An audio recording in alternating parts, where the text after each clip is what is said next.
makita. Magandang umaga sa inyong lahat. Ako muna ang magiging guro nyo sa araw na ito.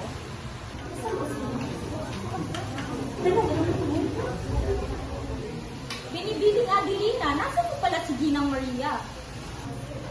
Naku, may sakit kasi si Mama Maria do. Kaya ako muna ang tatagay sa kanya.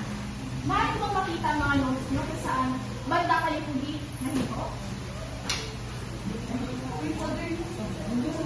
Oh class, tapos na pala kayo sa lesson nyo.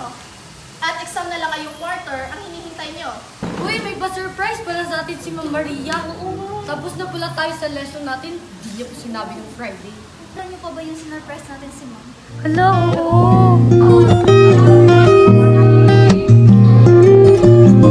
Happy to let you know you make me glow.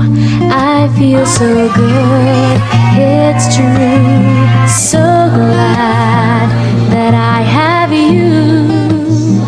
You love Ang saya natin nun, no? Oo nga! Ang di ko makakalimutan kay Ma'am ay yung uwian natin. me so. Now all is bright. I'll always thank you for the glow and Kahit mabigat pakiramdam ko nun, gumaan naman ito dahil kay Ma'am. Para talaga siyang nanay natin. Alam niyo naman pastolero ko, di ba? thank you for the joy. Thank you for the love you give to me. I'm glowing, glowing inside with your love shining through. Thank you for everything you do. I'm glowing inside because of you. Napakabait talaga ni Ma'am. Miss ko na tuloy siya. Growing years, they're filled with joy. Proud na proud ako sa inyo lahat. Uwi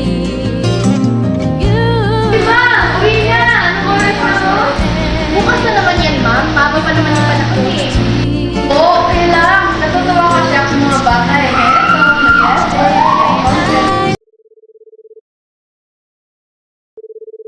Yes, hello? Bakit po? Ha? Ano nangyari kay ma'am?